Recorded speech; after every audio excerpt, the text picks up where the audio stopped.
실생활의 성결법을 계속해서 다루고 있습니다. 그의 추가 규정들입니다. 하나님께서는 개인의 성결을 명하셨을 뿐만 아니라 그것이 사회 정의로 이어지도록 명하셨고, 자연 만물에 대해서도 넘지 말아야 할 선이 있음을 명령하고 계십니다. 이렇게 인간의 창조 원리와 창조 질서를 실생활에서 실현하며 살아야 복되게 됨을 말씀하신 것입니다.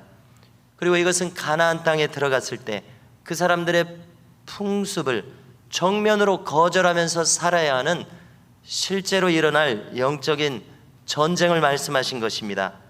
그래서 자신의 모든 것을 걸지 않고서는 여호와 하나님의 백성이 될 수 없는 그런 상황에서 주신 말씀이십니다.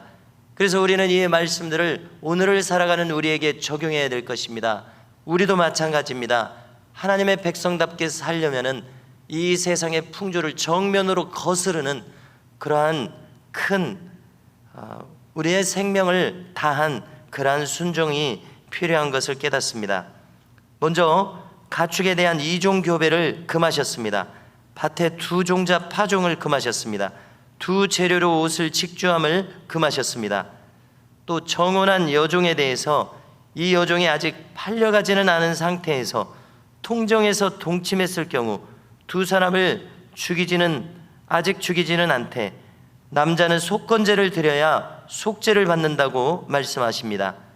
자, 정혼했다는 것은 아마 이런 경우를 떠올릴 수 있을 것입니다. 이제 정실이 아니라 아이를 낳게 할 목적으로 이 여종을 상대방에게 정혼을 해서 이제 보낼 계획이었던 것 같습니다. 그런데 이제 실제로 그에게 가기 전에 결혼 지참금을 지급받고 그에게 가기 전에 이제 일어난 일입니다. 그러므로 아직 그의 소유가 아니라 나의 소유이기 때문에 죽이지는 않도록 이렇게 한 것으로 이해가 됩니다. 자, 그러나 그 죄를 속함받기 위해서는 남자는 속건제를 드려야 속죄를 받는다고 이야기합니다. 혼처가 정해졌는데도 통관한 경우입니다. 그래서 정혼처를 속이는 일이므로 책망받을 일임을 명시했습니다. 23절 이하에서는 과실수에 대한 규례입니다. 첫 3년은 할례받지 못한 상태로 보아 사람처럼 먹는 것을 금했습니다. 4년째는 하나님께 바치라고 했습니다. 5년째는 먹을 수 있었습니다. 자, 이렇게 하려면 5년 동안 5년째까지 공급해 주시리라는 하나님께 대한 믿음이 필요합니다. 그래서 그 결과 장기적으로 안정적이고 풍족한 수확을 가능하게 만드시려는 하나님의 뜻이 여기 있었습니다. 또 26절 이하를 보시면은요, 핏째 먹는 것을 금했습니다. 점술과 술법을 금하셨습니다. 자, 학자들의 도움이 필요한 부분인데요. 자, 학자들이 알려주는 것은 당시 가나안에 점치는 방법이 바로 이 핏째 먹는 것이 포함되어 있고 내장을 먹는 것이 포함되어 있다고 합니다. 자, 점치는 방법이었기 때문에 금하고 있습니다.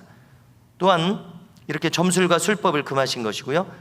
또한 가나안의 장례 풍습에 따라서 머리카락을 둥글게 깎고 수염 끝을 손상하며 죽은 자를 위해서 살해, 문신을 하는 행위가 가나안 풍습에 있었습니다. 이것을 그대로 따르지 말 것을 명하신 것입니다. 또 29절의 의미는 가나안의 종교 문화에 동화되지 말라고 주신 명령입니다. 여러 번 거론하게 되는 것처럼 그들은 신전 창기 제도가 있었습니다. 왜냐하면 바알과 아세라는 부부신인데 그들은 다산을 추구합니다. 풍요를 추구합니다. 그래서 이 부부신의 결합을 통해서 하늘에서 비가 내리고 땅이 풍족해진다, 이렇게 믿었기 때문에 그들은 신전 창기 제도를 발달시켰습니다. 그래서 이 내 딸을 그 풍습을 따라서 신전 창기로 바치지 말라는 명령입니다. 만일 바치게 되면 전국적으로 우상 숭배가 지속될 것이요 음행이 가득하게 될 것이다. 이렇게 하나님을 거역하며 살게 되는 가나안 땅의 사람들을 따르게 될 것을 경고하신 것입니다. 이런 점에서 반대로 하나님의 백성들은 어떻게 살아야 합니까?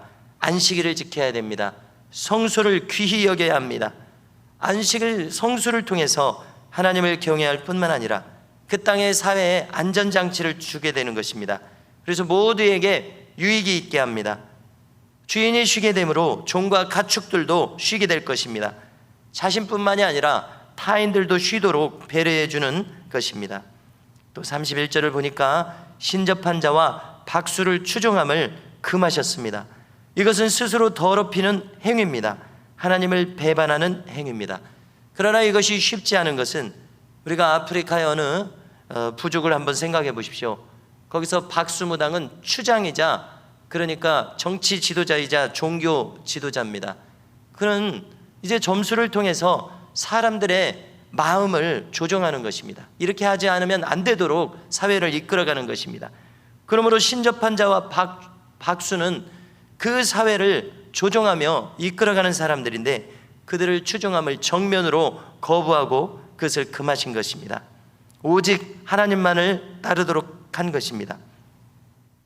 그런데 오늘날에도요, 신자들 중에서도 이 지극한 무지 때문이죠. 무분별 때문이죠. 말씀을 알지 못하기 때문입니다. 무당을 찾는 사람들이 있다고 전해 듣습니다. 심지어 직분자들 중에서도, 어떤 간증을 보면 목사들 중에서도 무당을 찾는 일이 있다고 합니다. 참으로 기가 막힌 일입니다. 얼마나 큰 영적인 무지입니까? 정말 모르기 때문에 이렇게 행할 것입니다. 오죽 답답했으면 그랬을까? 자, 이런 말을 할 수는 있지만 우리는 이런 말도 하지 말아야 된다고 생각합니다. 대신 반대로 어떻게 해야 됩니까? 우리는 성령 충만을 구해야 됩니다. 다른 사람을 의존하는 것이 아니라 내가 기도해야 될 것입니다. 내가 하나님과 소통하는 사람이 되어야 될 것입니다. 저부터 그렇게 돼야 합니다. 하나님은 반드시 자기 백성들에게 말씀하심을 약속하셨습니다. 알게 하심을 약속하셨습니다. 자, 성령으로 우리가 충만함을 구할 때 무엇을 약속하십니까? 너희 노인들은 꿈을 꾸게 될 것이다. 너희 청년들은 환상을 보게 될 것이다. 정녕 우리에게 이런 일이 일어나야 할 것입니다. 이렇게 인도함을 우리가 내가 직접 받아야 될 것입니다. 하나님을 떠난 자는 다른 것으로 자신을 채우기 마련입니다. 우리는 오직 하나님으로 충만해야 할 것입니다. 32절을 또 넘어가서 보시면은요, 너는 샌머리 앞에서 일어나고 노인의 얼굴을 공경하며 내 하나님을 경외하라고 명령하십니다. 노인을 공경하는 것이 곧 하나님을 경외하는 것임을 명하신 것입니다. 사회는 어떻게 흘러가든지 간에 교회에서만큼은 어떻게 해야 되겠습니까? 노인을 공경해야 합니다. 평생 헌신한 것을 존경해 드려야 합니다. 또 거류민, 자, 거류민은 외국인이라고 봐야 되겠죠. 외국인, 정처 없는 사람들, 힘없는 사람들을 학대하지 말 것을 명했습니다. 그들이 힘이 없다고 하여 사용자들이 학대하는 경우를 보고 듣게 됩니다. 뉴스를 통해서. 그러나 믿음의 사람들은 그런 유혹을 끊어야 할 것입니다. 자, 그를 자국민처럼 여기고 그도 하나님의 백성이라는 것이죠.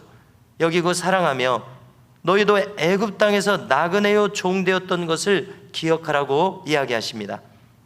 마지막으로 하나님께서는 공정한 재판을 명하시고 공정한 상거래를 명하십니다.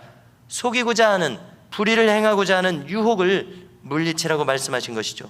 이처럼 거룩하라는 명령은 개인뿐만 아니라 사회로 확대되고 있습니다.